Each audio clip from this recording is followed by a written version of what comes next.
जो different methodologies use की जाती है for the keeping of honey bee, और जिसे हम कहते हैं बी कीपिंग। इसमें indigenous methods of bee keeping जो लोकली यूज होते हैं एशिया के अंदर, पाकिस्तान, इंडिया के अंदर, और फिर हम मॉडर्न मेथड जो है उनकी बात करेंगे। Indigenous methods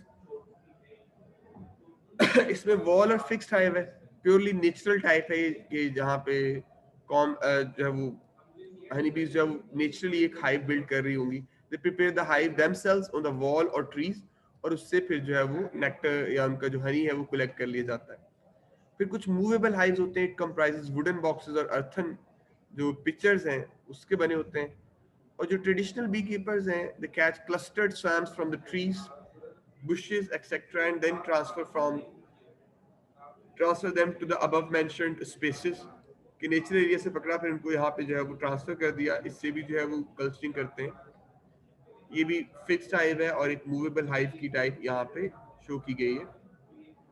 The modern beehives, they were designed based on bee space theory by Langstroth in 1851, and bee space is the optimum distance to be left in between two adjacent comb surfaces in a beehive, which is essential for normal movement as well as functioning of the bees. और इसकी types कौन कौन सी हैं? In general, for Apis mellifera, we use Langstroth hive and Apis cerana. BIS, Bureau of Indian Standard Hive, A and B type, ये भी हम देख लेते हैं हाइव्स की टाइप्स। टिपिकल जो मूवेबल हाइव होता है उसके ये कुछ बेसिक कंपोनेंट्स हैं जिसको यहाँ पे डिस्कस किया गया और आपके नोट्स में भी आपको अवेलेबल होंगे। स्टैंड होगा to support the bottom board, ये यहाँ पे आपके पास हाइव स्टैंड यहाँ बेस पे नजर आ रहा है जिसने इसको पूरे को सपोर्ट करना है। Bottom board, screen bottom board जिसे कहा गया, it forms proper base for the hive having an entrance for the bees. इसके अलावा ब्रूड चैम्बर है, चैम्बर यूज फॉर, ये ब्रूड बॉक्स के नाम से यहाँ पे आप देख सकते हैं। इसका काम क्या होगा? It is use for rearing of brood. Frames are placed in this chamber on which bees they raise the comb, ये फ्रेम से आपको लगे हुए नजर आ रहे होंगे इसके अंदर।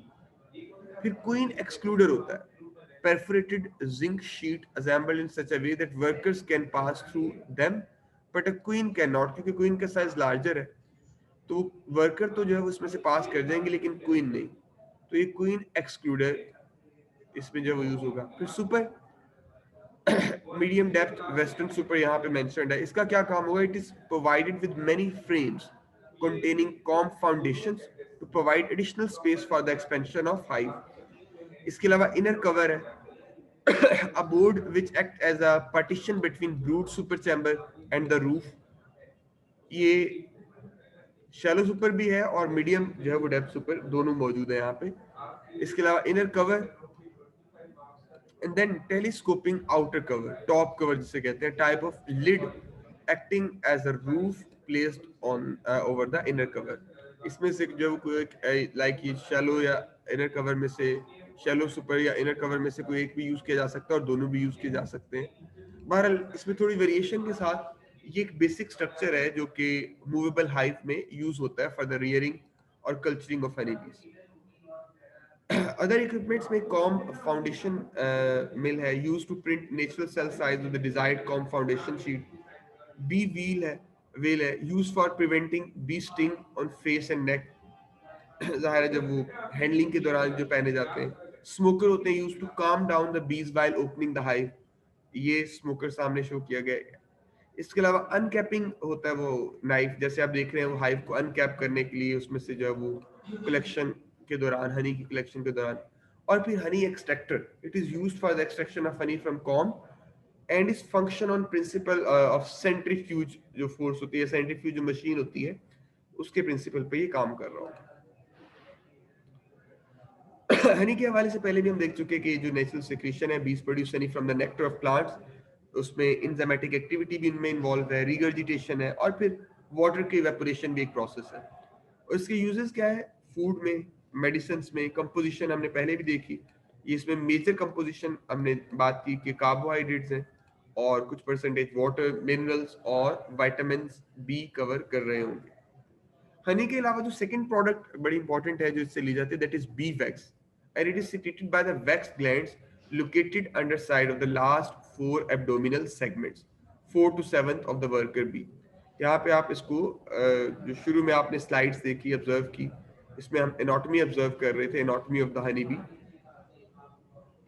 कि इसमें वैक्स ग्लैंड्स भी हैं और रीगर्जिटेशन के हवाले से जो है वो यहाँ पे स्पेसिफिकली मेंशन नहीं है, लेकिन इसमें वैक्स ग्लैंड्स और रीगर्जिटेशन जो है वो बॉक्स वो भी मौजूद होंगे सिंगिंग अपरेटस के साथ साथ. यूजेस ऑफ द वैक्स, तो कैंडल्स फॉर्मेशन में, creams, lotions, lipstick, formation of कॉम फाउंडेशन. इसके अलावा royal jelly, the glandular secretion of young worker bees जो कि 4 to 10 days ओल्ड होंगी, they produce by the hypopharyngeal gland in the throat. यहाँ से ये प्रोड्यूस हो रही होती है, और इसके भी यूजेस जो है वो डायबिटीज की ट्रीटमेंट में है, ऑस्टियोप्रोसिस में. It is also helpful in the healing of wounds and boosting immunity, इसमें यूज है. बी वेनम जो है वो समटाइम एक्सट्रैक्ट किया जाता है, that contains proteins which cause local inflammation.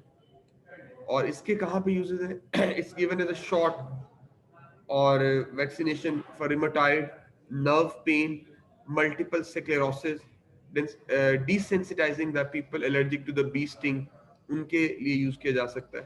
और ये बी वेनम के कंपोनेंट्स भी यहाँ पे मेंशन्ड है जो कि इसका पार्ट है. फिर हम प्रोपोलिस की बात करते हैं. ये रेजिनस मिक्सर है दैट हनी बीज produces by mixing saliva and bees wax with excretion gathered from the tree birds, जो उनका ट्री बर्ड्स की सिक्रीशन उसको कलेक्ट करके. और it is used by bees to seal unwanted places in the hive.